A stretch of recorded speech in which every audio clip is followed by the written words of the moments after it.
Good evening and welcome to Louisiana Public Square. I'm Beth Courtney. And I'm Charles Zewe.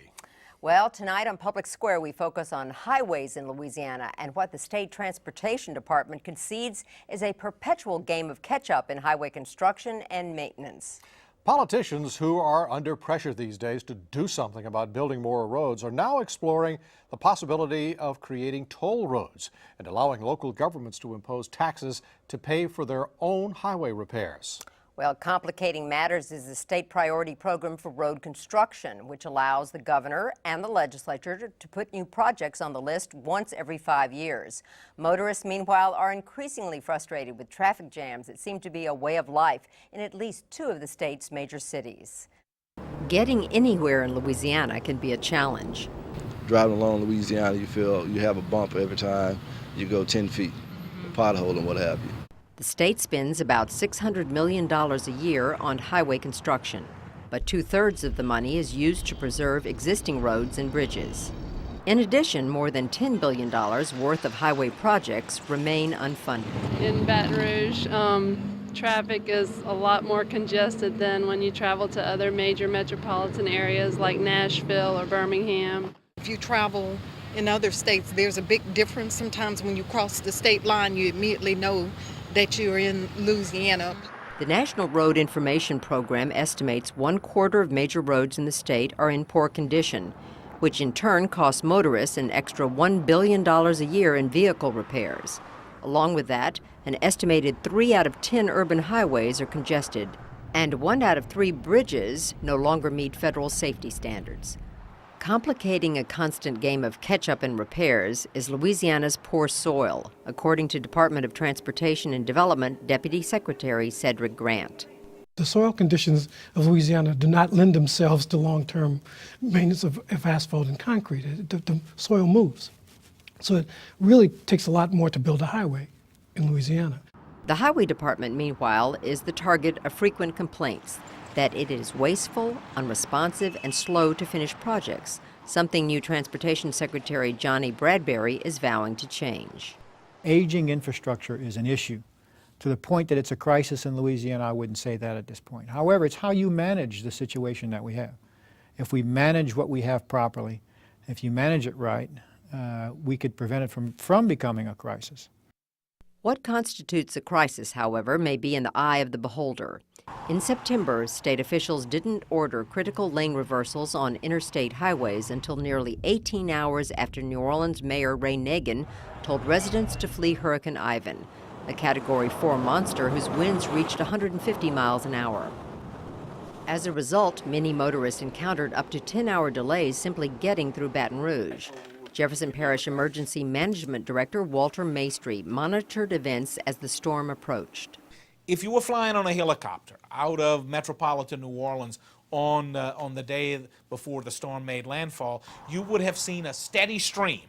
In fact, for a period of about 10 to 12 hours, you would have seen basic gridlock on the Interstate 10 system, on Highway 90, on Highway 61 toward Baton Rouge. State officials say a big part of the problem is the way highway money is raised. Currently, drivers pay 38.4 cents a gallon in state and federal taxes. The state portion is 20 cents a gallon, but 4 cents of that 20-cent figure is dedicated to only 16 road and bridge projects that voters authorized 15 years ago. The majority of the remaining work, known as the Transportation Infrastructure Model for Economic Development, or TIMED, won't be finished for 5 to 6 more years and will still leave behind a huge backlog of work. Officials point out that the 16-cent portion of the state's gasoline tax has remained unchanged for 20 years and has the buying power today of only 9 cents a gallon at a time when costs for steel, cement, and labor are rising. Transportation Secretary Bradberry is using the T word as a way to make up the gap in highway funding. More and more projects in Louisiana will be exposed to the possibility of tolls in the future. For emergency officials such as Walter Maestri, highway problems are a threat. We've got generations of people who've never experienced a significant hurricane. Betsy was now 40 years ago, and Camille, 35 years ago. And everybody's saying, our luck is going to hold. Well, is it? And that's the gamble, and maybe you're gambling with your life, and that's the problem. State officials also worry Louisiana's constant game of catch-up in highway construction will strangle the state's economic development, a point motorists already painfully acknowledge. I think we need to have a long-term strategic plan to solve our problem, not only on a short-term basis, but for the long-term basis for the survival and economic development for the city of Baton Rouge.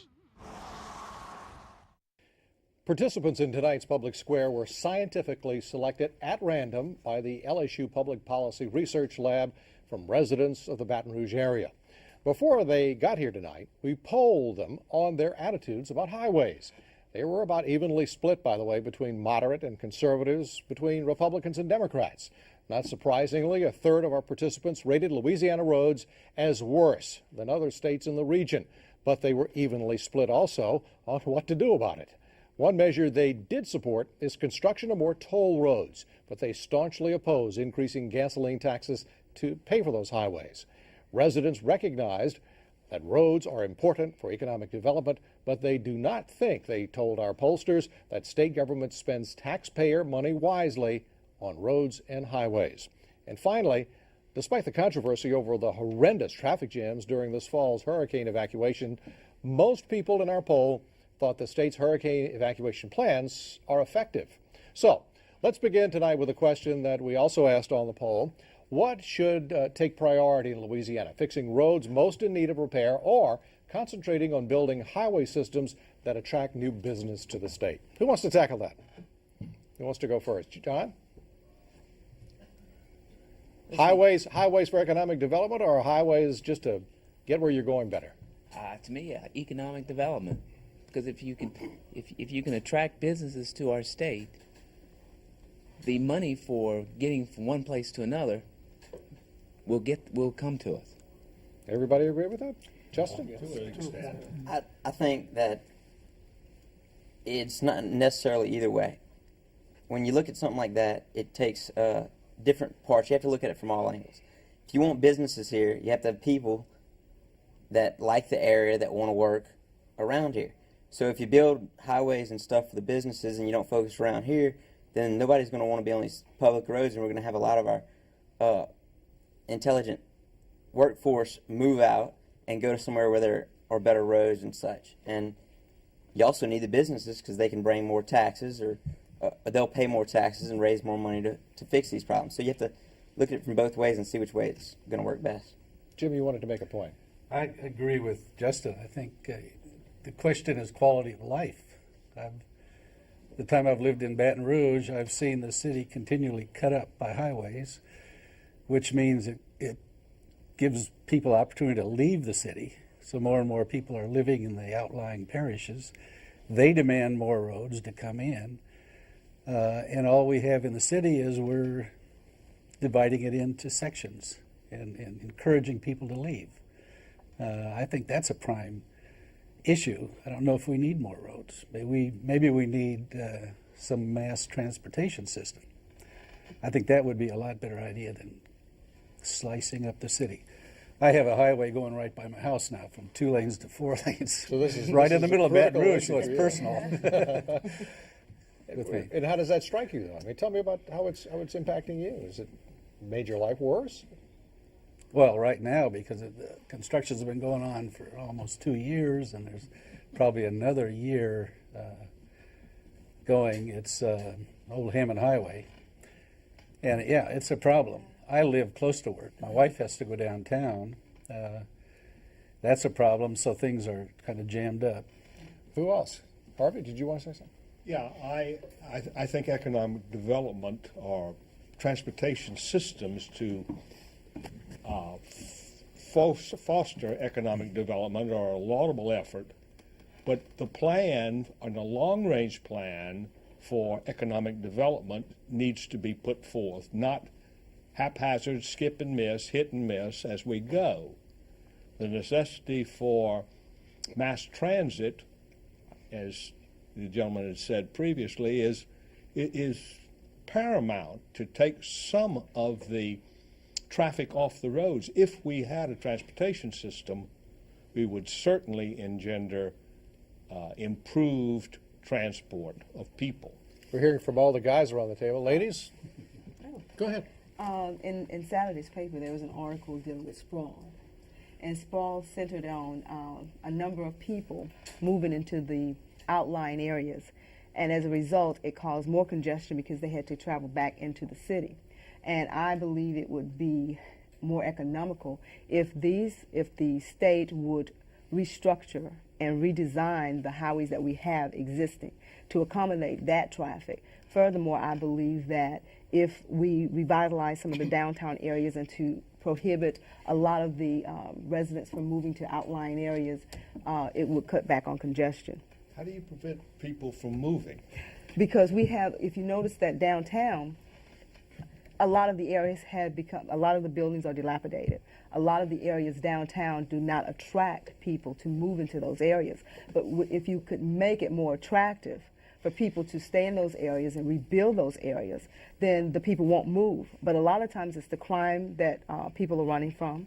It's the locations of the buildings that are being torn down or being that are becoming dilapidated buildings. It's a number of other issues that are forcing people to better schools, are forcing people to move to the outlying areas. So we have a number of issues that if we were to refocus our attention on the highways and improving the things that we have at hand, rather than constantly looking for ways to build new things, and then later on tackle those new projects, I believe that we can cut back on some congestion. And How about you, Terry? Well, I still believe, I understand it's a big controversial issue, but I still believe in a loop. I really do. I know we're going around the city expanding roads from 2 lanes to 3 lanes to 4 lanes, but still in general you have bottlenecks on the interstate. It's very bad around the Denham Springs area where the interstate goes from 3 lanes to 2. It's very bad around the Essen overpass going 10 to New Orleans because you have a solid line at 8 o'clock in the morning of traffic just sitting and not going anywhere. And of course everybody knows about the Mississippi River Bridge, which is really bad and dangerous. Well, here's the issue that Harvey raises about mass transportation, because all cities as they grow ultimately reach this point. Houston is going through this now about, what do you want? Do you want more highways or do you want mass transportation? Do you want both? Who's going to pay for it? do you think that? Do you think that? Oh, tell me what you think. Well, would people use the mass transit systems? Would you? No. That's all right. There you go. Yes, ma'am. That's my point exactly. That's the Kathy. point I'd like to make is the fact that we have a mass transit system now that just about went bankrupt. If I can remember right, just a couple of years ago, the state had to bail them out in Baton Rouge because of the lack of participation. And I live up in Zachary. We have a mass transit bus that takes people to downtown Baton Rouge every day to work. Maybe 3 or 4 people use that mass transit. I don't know about any of the other outlying areas, but if you just have a few people that use it, you know, your cost is gonna skyrocket. Richard, you wanted to make one. Yeah, you say we have a mass transit system here in Baton Rouge. That may be, but it doesn't go where I go. It doesn't. There is no buses within 10 miles of my house. I have to drive about 5 or 6 miles to catch the first bus. So, mass transit, if we can go a monorail system, right in the middle of the interstate, just some kind of something there, make that bus lanes. But we had a discussion earlier about HOV lanes, which someone said New Jersey doesn't really work. They ended up shutting them down because carpooling is a problem. My job, there's about 10 people that live in the same subdivision, but we all drive 10 cars because we all work different hours. And we can't always be sure that we can all leave at the same time. But if we had bus system or trains Pam, or something. you wanted to make a point. Yeah, I wanted to make a point. We're asking what do we want more, to fix the roads, I guess, locally, or do we want highways and public highways, real economic development? If we're going to address real economic development in the state of Louisiana, then we have to have the connection to run north and south so that businesses can move their products, so that we can have the infrastructure to do that. We have I-10 running east and west, which connects to I-12, which will get you through to Mississippi, Alabama.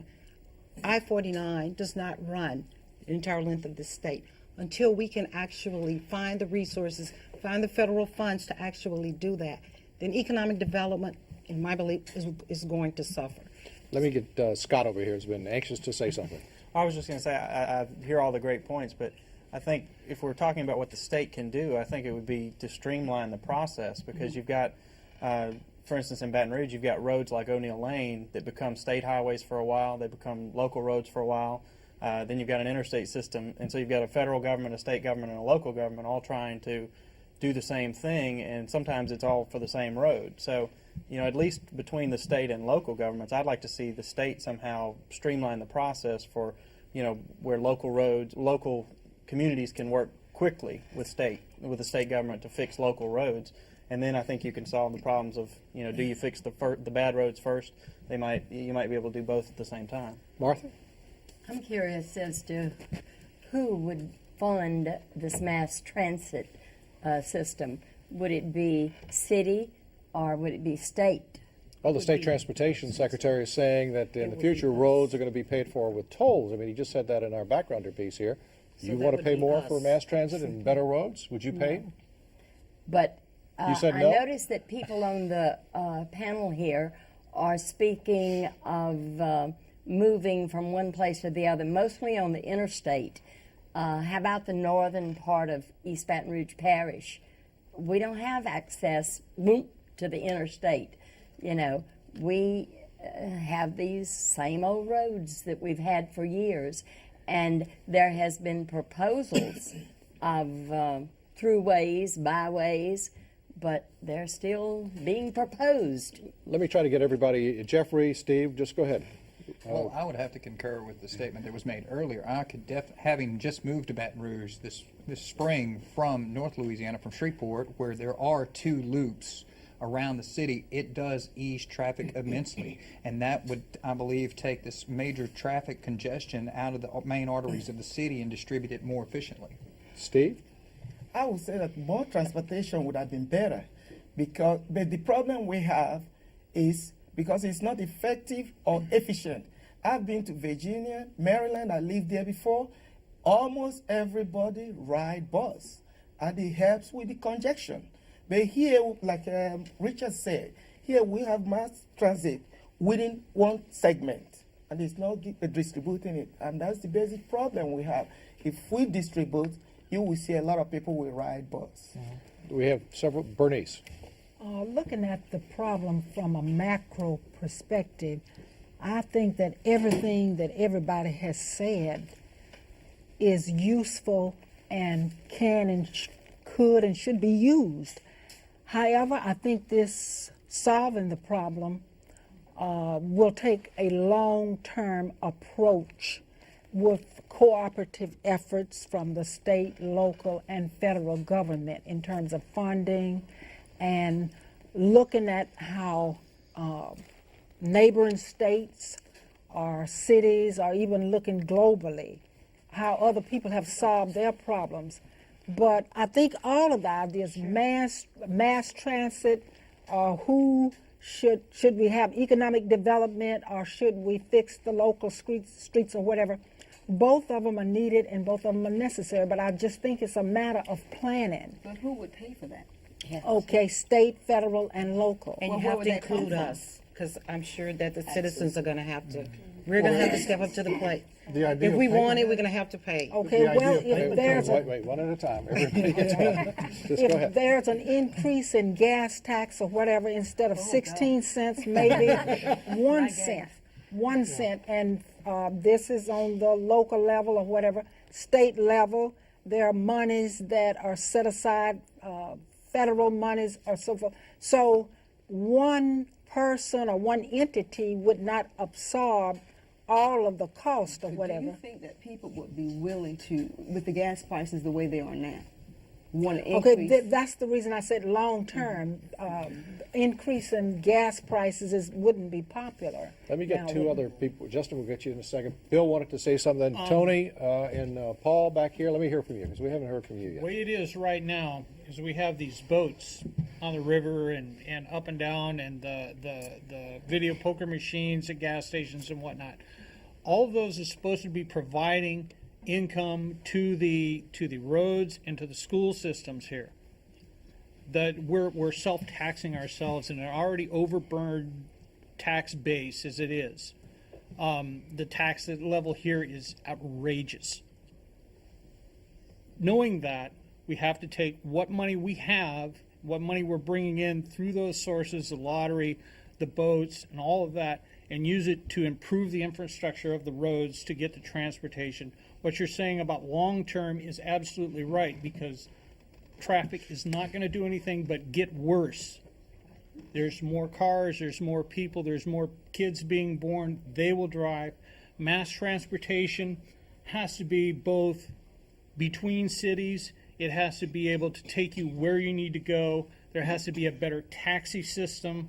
And that has to be relatively inexpensive, because if you're paying more per mile to ride a taxi cab and a bus and whatnot, then you're going to drive yourself. Let's hear from Tony, then Paul. Well, everybody's ideas sound really well, but I feel as though we should start in-house before we start working outside. What do you mean? Clean up, do our streets here, then we work on the connecting streets. Let's start at home first. So the street in front of your house is more important than, say, the interstate? Not necessarily. That's still in-house, but what I mean is, oh, you got me on the spot here. What I mean is, you know, everybody's talking about the transit system and all that. I don't ride the bus, so I can't see it from that perspective. But from what I see is, let's just take care of the local streets. The existing. Right, Paul. the existing problems. What do you think? I'm a strong supporter of economic development. I think Harvey had the right idea. I grew up in a city where there was a huge public transportation system, subways and buses, moved 1.2 million people a day. Where's that? New York. And nobody would think of driving into Manhattan. Now, Mayor-elect Holden has proposed a rail system between Denham Springs and Baton Rouge. The tracks are already in. So it doesn't take very much. And that if people could park in a public parking area in Denham Springs, get on the train, come here, and if there was some transportation at this end, it would alleviate a lot of the problem. I also think that the way I-10 is laid out, going right through the middle of the city, creates enormous problems. Justin, you wanted to make one. All right, some of the major problems I see, like with the mass transit system, is that we're looking at our state and comparing it too much to other states. If you look at places like New York City and stuff like that, you have thousands of people working in these huge buildings. In Baton Rouge, we don't. In Louisiana, we don't. So it makes no sense to have buses, because you'd get on a bus and you'd travel. There'd have to be 1,000 stops, and you'd have to go from one bus to another bus, and it would just be a huge headache. It'd be worse than driving in the traffic. We don't have big buildings like that with thousands and thousands of people where it's just around the block. So we need to focus on what we can do now. Maybe one day we will be a huge city like New York, but most places in Louisiana aren't nearly like that right now. Miss Mary, we hadn't heard from you. Yes, I was just wondering, by improving the freeways and everything, what would they do to improve the freeways? Would they add extra lanes, or would there be a speed lane? Or would there be just for commuters, you know, 2 or 3 people in a car for an express lane? Would that be helpful? Or could they do that here? You're going to get a chance to ask the people in charge in just a few minutes. Kathy, you wanted to make a point. One thing that I have a concern about is that we need to fix the roads now, here. I mean, it's a local problem here now. But we need to look for the future, too. We need to look for the future of economic development. I think we would be too narrow-focused if we only look at what we need today. We need to look at where our people are moving to, where the businesses are moving to, and it's great to have the local roads paved and ready to go, but those businesses have to move people or products somewhere. Let me in the time we have left, let me ask you all of you a loaded question. And Tony, we have to tell people, Tony works for the State Highway Department. So we're not trying to get you put on the spot, Tony. But what does everybody else know? What do y'all think of the way the state handles highway construction? I mean, tell me what you really think. Go ahead. My concern is that when we pave a highway, it's like 3 or 4 years later, I see the same work being done over and over again. And I don't know, I was listening to the show prior to us coming on, and they made note that there were the sand shift, the dirt is not stable. Is that the reason why we're having to repave and repave? Is there any type of product that we could use that would eliminate the waste that I see? Because they'll come in the neighborhood, you'll have a pothole, they'll pave that pothole, the next minute you'll have the same pothole. Richard and then Pam. When they were expanding Interstate 12 around Drusilla to Airline Highway, that section there, some articles hit the paper that they took the lowest bid and his concrete was guaranteed to last about 10 years for like, I forget how much it was, $2 million a mile or whatever. Next highest bidder was just 5% higher than that. His concrete will last 20 years. But state law said you must take lowest bidder. Where in a 20-year period, the lowest bidder turned out to be the highest cost. I think they need to relook at how they do that kind of stuff. Pam? I guess over 10 years ago or so, the Transportation Trust Fund, the time projects, the gas tax was added to address the road problems. I think a lot of citizens thought that was going to take care of all of the problems, the road problems in all parishes, etc. But there were certain parishes that were designated and that were identified that those funds went to take care of that. Well, that was supposed to be a 10-year effort, and I think we have now extended that. So now we've extended that tax a little further. My concern is if we're going to ask people or people that are going, citizens that are going to remember that, we add on another tax, it's like, okay, when does that end? When does the project finish? Because we still have that tax on there. We're still paying the tax on the gas. The projects are still out there. We've extended those bonds, and it's just... You want to know what's happening. Yes. Let's go. Where is that money going? Right, and maybe Tony can tell us. We're not going to put her on the spot. Anybody else before we wrap up? Go ahead, Justin. All right, when there's a big incident, like in the Army or something, and there's a bunch of people injured, what they do is they divide it into 3 different groups. They have the people that have no chance of surviving, the people that have a very good chance, and the people that need a little help. Well, we were wasting too much money on other stuff that we should be fixing what needs to be done then. We're out of time. Harvey, hold your question for the Governor and Transportation Secretary coming up. We are out of time for our discussion part. This flew by. We'll take a break. When we come back, we'll be joined by Governor Kathleen Blanco and State Transportation Secretary John Bradberry.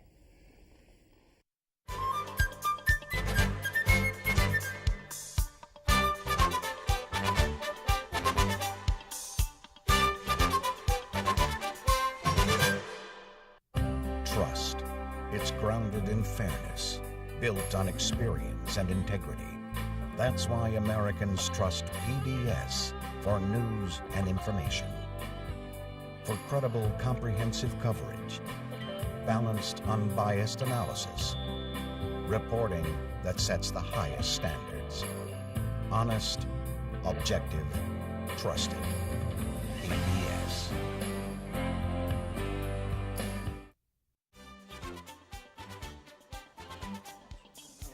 As we continue on Public Square, we're joined by Governor Kathleen Blanco. Governor, welcome. Thanks for being with us tonight. And State Transportation Secretary Johnny Bradberry. Good evening. Kathy, you've got a question for Mr. Bradberry. Well, as citizens, and we've all discussed this a little bit earlier, we get frustrated being on the interstate system with all of the congestion due to the recent construction. And we all know of construction sites that have just seemed to be going on for years instead of a year or 2 years. And we would like to know, we're not experts in the field, we'd like to know if there's some sort of timeline that construction companies must adhere to according to the work done, or do you just let them continue until the work is done? No. Project management is our business. If we can't manage projects reasonably and within a reasonable time frame, we're not going to get our business done. We'll have unsatisfied citizens. There are times attached to all contracts, okay? If things are not getting done, if projects are not progressing as they should, there are penalty clauses that are invoked. And so there are really hard lines set for contractors to do work on our highways. So we do have end dates to these things. I know the citizens don't always see that sometimes. You see projects, you hear projects being done over years in time spans, but we do have a process in place to assure that we do projects within a reasonable time. Now to sit here and tell you that we do all projects within a reasonable time wouldn't be fair, because we don't. We have to improve in that area, and we've got some things in motion now that will allow us to do that. That'll hopefully get us better in doing that. Great, thank you.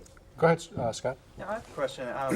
Governor, in the last administration, over 8 years, the state budget increased roughly, I believe, 40%, something like that, from 11 to 17 billion. Now, I saw a study once that ranked the Department of Transportation somewhere near average or maybe a little above in the dollars that we spend on per mile of road, but yet near the bottom on the amount of money we spend on other costs in the department. Have you got a sense of that and how the public feels about the wise use of our dollars, both in the state as a whole and of course in Department of Transportation?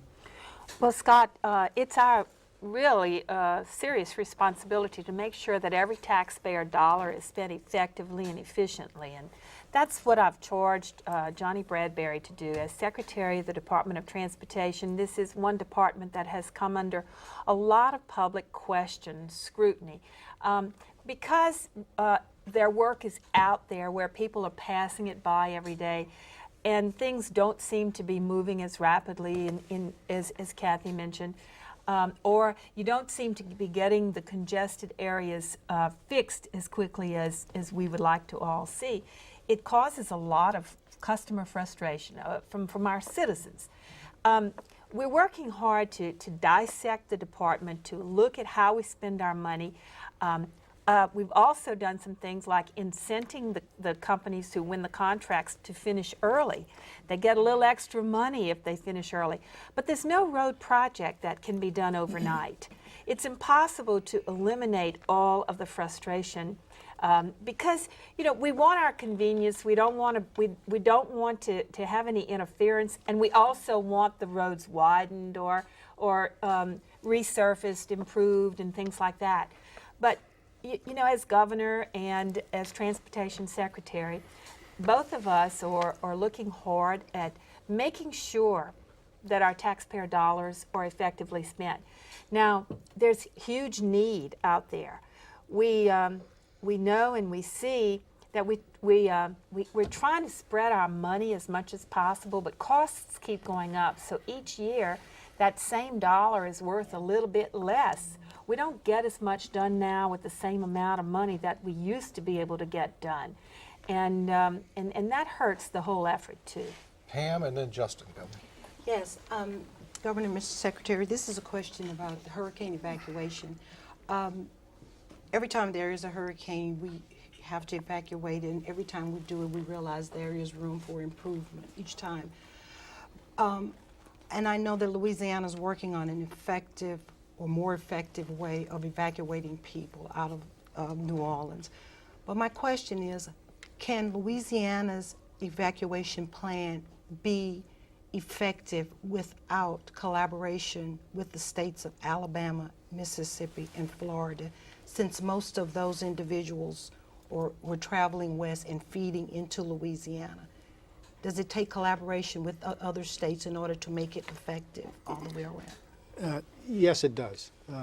Let's take Ivan, for instance.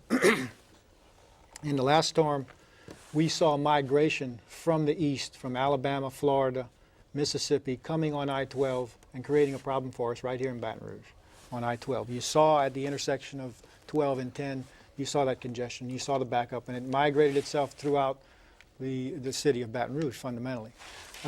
In order to make that more smooth, we have to have some sort of communication between states and get a feel for how many people are migrating this way or not. More importantly, I believe, however, is the cooperation we need from states where we feel like we're going to have people traveling through. And the coordination that's needed between the governors behind declaring contraflow from one part of the state to the next, and what has to take place for that contraflow to be successful and to evacuate our people successfully. So to answer your question, I believe, yes, there needs to be coordination.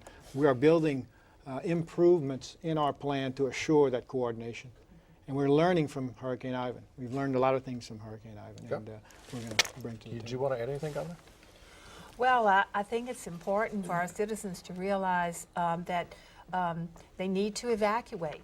We know that hurricanes can be very, very dangerous.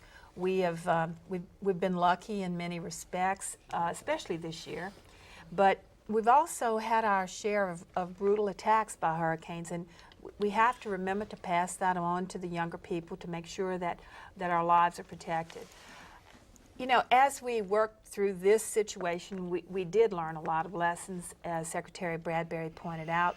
We learned that we have to plan it better, that local officials need to coordinate the call for evacuation in a rational fashion, and that we can't put all the citizens out on the highway all at one time. Just think about our daily traffic jams, just trying to get to work in the morning and go home in the afternoon, and you're putting everybody on the streets at one time. It just doesn't work. I mean, our infrastructure, there's no way that we could ever afford to build enough highway capacity to handle that, nor would we need it, but, you know, for these rare instances where we need to evacuate. But we have to remember to plan ahead, to be courteous to each other, to think ahead, and not for everybody to try to go to Texas, you know, on I-10. That's the heaviest trafficked arterial in the United States, this I-10 that we share right here. So, you know, people need to go north and west and go northwest as well. So, you know, there are many alternative routes, and in fact, North Louisiana would love to have people from South Louisiana show up, and they do. We're going to plan it, though, so that it makes sense. We have to evacuate the low-lying regions first. As people were leaving St. Bernard and Plaquemine parishes, there were traffic jams right there in the city of New Orleans, right as they were trying to enter. So we are rethinking that whole process, and it's going to take a lot of public cooperation and a lot of good communication. And we'll also be utilizing a traffic flow analysis hour by hour and trying to give important emergency instructions to the citizens who are trying to move themselves. Now, remember, this time it was from the New Orleans area that, you know, people were leaving. It might be from the Cameron-Calcasieu area the next time. It could be from another direction, or it could be from the central part of the Gulf region. So we have to think about it in every possible direction when we set up a plan of evacuation. Go to Justin and then Mary. That was on one of the things you said about the hurricanes so far. It's not worth spending billions and billions and billions when it's something that happens so rare. We need to work on this stuff, like getting people informed, knowing where to go, and that can help the problem more than any amount of money we can put on the table. But another thing is coming up with the money. We've heard that, like with the federal, the sound barrier thing and going to bidders, that there are laws and regulations about what we can spend money on or what bidders we have to take and stuff like that. I was wondering, has the ball been set rolling on cutting through that red tape, where we can look at a project and say that even though this costs a little bit more, it's going to last 3 times as long, so it's going to be much, much more effective to go that way than automatically going with what's lower? Let me try to answer that if I can. Initially on a project, the way we define a project, we normally set the guidelines and expectations up front. And so when people are bidding on projects, we hope to get back a consistent bid, all bidding on the same thing, so that when you get a low bid, and it's something that's an easy decision to make. If you had a low bid and a next higher bid, and you rationalize that the next higher bid might have a better quality product, then you really have a problem. because you're going with the low bid, right? We've all heard that. But the way we set out our rules for bidding, we try to make that response back from the bidder consistent so that you don't bid a higher product, a better quality product. You bid the same product and get the same price and make the decision as easy as possible. That's fundamentally how the process works. Very seldom do you see a case where you have a second highest bidder with a better quality product because they're all bidding on the same thing with the same guidelines. Let me ask, do you buy that explanation? Not really. It's all right. That's why we're here, by the way. All right. I like. That's okay. I like some points of it, but if that is the case, then and we're trying to get all these people to bid, and they're going to bid with the same product, I see a problem with that because if you say, all right, well, everybody, let's see your bid with the low-grade product. All right. Well, if it's the high-grade product that's going to be more effective and cost-efficient, then why not have those people bid or just call for the higher product? Justin, I think what we try to do is we put minimum expectations on what they're bidding. So they have to bid at least a quality product that meets those specifications. And so it's not like we are bidding on and getting a bid on a product that's not going to work, okay? It may have indeed less value in terms of how long it might last and so forth. But at the end of the day, we try to normalize all that. We try to make the same playing field for everyone so that we can make an easier decision and choose the best alternative. Justin, we can't control what might have happened in the distant past, but I will tell you that that the Department of Transportation has been trying very hard to make sure that we invest money that will actually produce a product that lasts. But I can remember in many years ago when there were experiments of different levels of quality mix that were placed on the highway. Right. You know, in an attempt to experiment to see if indeed these theories might work, and I think they didn't. So you know, again, that goes back to the confusion. Oh, they just put a surface on this highway. Now they're digging it up, and you know, people didn't always understand what was going on. But you know, a lot of people come. They claim they have new technologies. Sometimes we don't know if those technologies are going to work here in our soils, on our with the demands of our temperatures, and so we try the very best to analyze what's working and then reflect that in the bids. I guarantee you this administration is going to try to get the best product, the best bang for our buck. That is possible. Mary, then Paul, then Deborah. Everybody wants in all of a sudden. Then Jeffrey, and let's start with Mary and then we'll go on. I was wondering, have they done any study on how to firm the land? You know, we're saying that it sinks and all that. Has any study been done to improve? Each project has a let's call it a compaction variable that goes in. Each project, each condition is analyzed, and we do take great strides, particularly in South Louisiana, to make sure we've got compaction. Okay. So there are studies, there are analysis that are done all the time, particularly again in South Louisiana, where your conditions are much poorer than they are in the north, to make sure that we have the compaction we need before we build a road. Okay. Paul. The Ivan evacuation suggested that we have to make some adjustments in evacuating. Now, Governor Foster at one time suggested extending I-49 down to the coastal regions. Is there any plan to do this? Any near future plans? Well, I think there are certainly some arterials that bear some improvements. Highway 1, for instance, in the very most southern part of the state.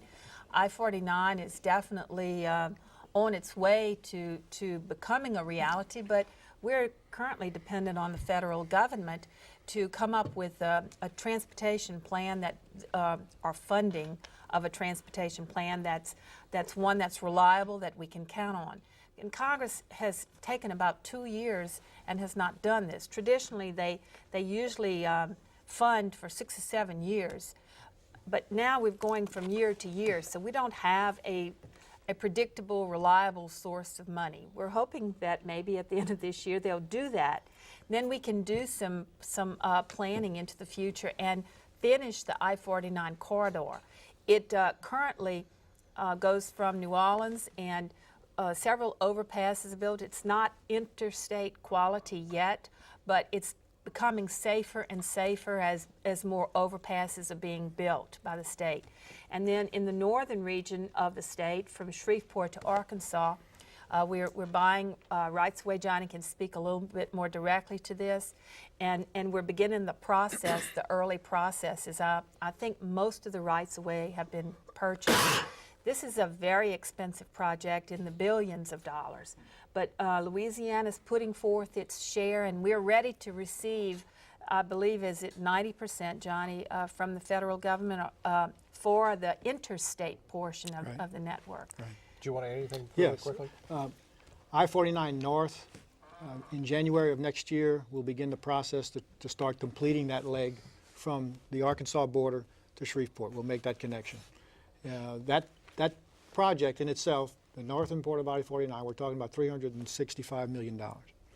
You get to Lafayette, you go south and then east across to New Orleans, you're looking at a project that's about $1.9 billion. Billion with a B. Billion with a B. 4 overpasses and interchanges have been completed in the New Iberia area. We're working on 3 more as we speak, and we have 1 on the design board. The rest of this project is going to take support from the federal government. We're not going to be able to do it with the revenues we have in the state. It's just impossible to do. And so we're going to have to work with our congressmen, our newly elected representatives, to assure that they put out the best and foremost effort they can for us to get us some money to help do this project. It is a major economic indicator and supporter for the state of Louisiana. We need to get it done. And under this administration, I think you'll see us accelerating that and making that happen as best we can. Go ahead, Beth. My question is taken away from the federal highways and the interstate. It's back to Baton Rouge. It is dealing with I would like to address it to Mr. Secretary here regarding the engineer for the College Drive area, because it was in better shape or in a better it was better prior to their redesign of this highway. And I travel that highway every morning coming from one end of town to the other, and I'm one of those people who have road rage. Watch out. So and it's not just Walmart. What has happened is that the redesign of the highway, where they used to have one of the turn lanes to the long turn lane that extended down College Drive would turn onto Perkins Road left. Now it's going straight down Lee Drive, and the two turn lanes are backing up or abutting to the railroad track. So the traffic now is extending way down College What do you Drive. want to know, Deborah? I want to know who the engineer is. And because I called the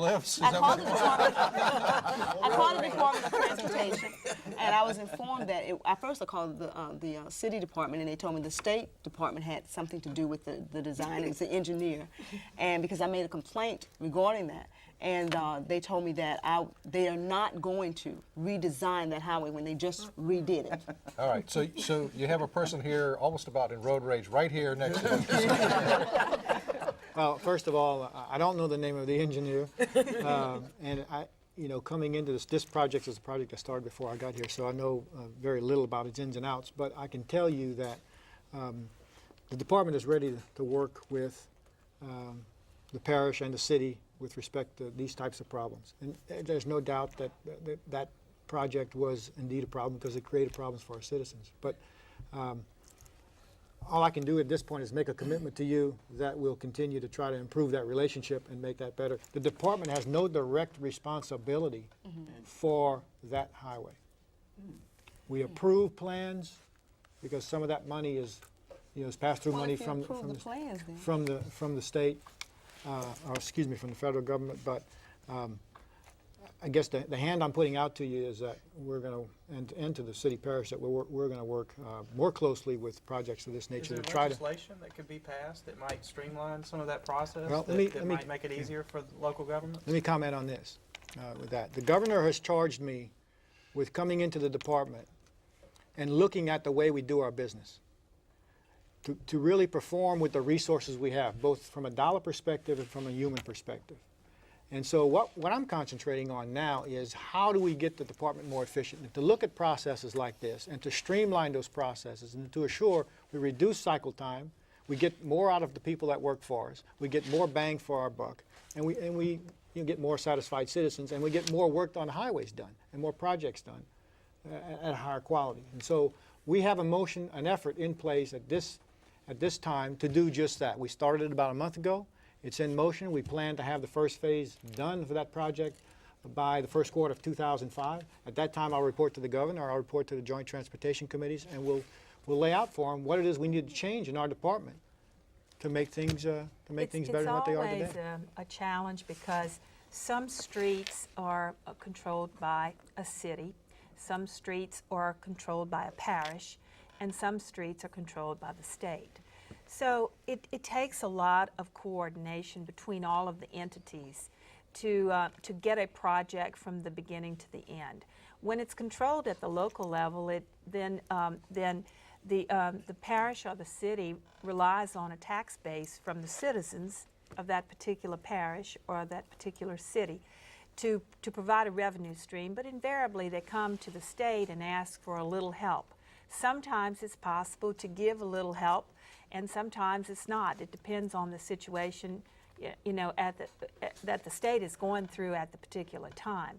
As you've heard, the price tags on fixing roads and bridges and highways is extremely high.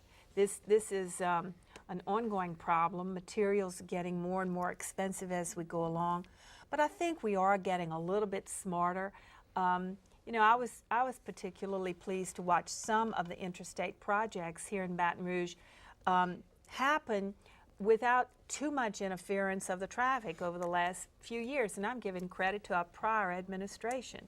And I think you have to give credit where credit is due.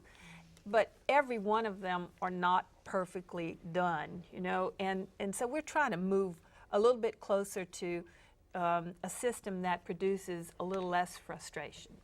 Jeffrey, then Bernice, then Steve, then Harvey. Everybody wants in. Go ahead, Governor Blanco, Mr. Secretary, as a means to alleviate the day-to-day traffic congestion right here at home, a loop has been proposed as a possible way to do this. A, is this looked at as a viable solution? B, how will this be funded? And C, what kind of timeline would we be looking at to see a project of this size being completed? Well, loops have certainly reduced a lot of frustration in other communities. Lake Charles is not nearly as big as Baton Rouge. They have a loop, have had it for a long time. And you don't get the same kind of frustration because the loop allows them to get off at various points, that makes sense for that particular citizen without going through downtown Lake Charles. The city of Lafayette does not have a loop. It has some arterials that are partially designed that way.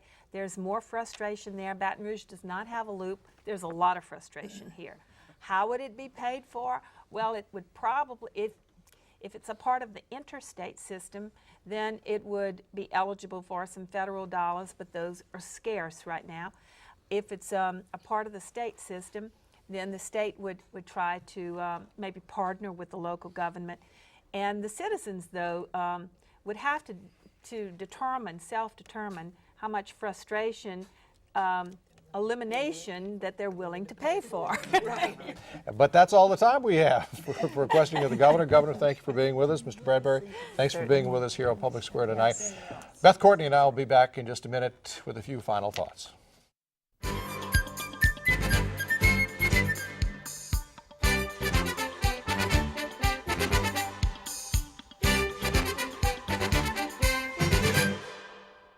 Well, Charlie, we certainly had a lively discussion tonight. It really was. It was something else at times. Absolutely. Well, following our discussion with the governor and the highways chief, we again polled our participants about their attitudes. For a detailed analysis of tonight's survey results, go to www.lpb.org. Beth, one of the things that really came through to me was the emotion of the people who were here tonight. They were just upset with how long it takes the state to do something, the poor quality of the roads, and the just crazy designs, in their words, of some of these new intersections that's supposed to make things better, but which actually made things worse. Well, I think, though, the new state director of Department of Transportation Development gave some very direct answers tonight. approaching it like a businessman would. And that's really different for that department, which has been heavily criticized. And people are sometimes confused about what is a state road, what is a local road, what's a federal, who is responsible for what. But the most important road's the one in front of your house. Absolutely. Well, that's Louisiana Public Square for this month. Next month, we look at the relationship of religion and government in Louisiana. It's a really hot topic these days that's increasingly the focus of the national political debate, and based on studies of the recent voting, was a major factor in this year's presidential election. Well, until next month, for Charles Zewe and Louisiana Public Broadcasting, I'm Beth Courtney. Good evening.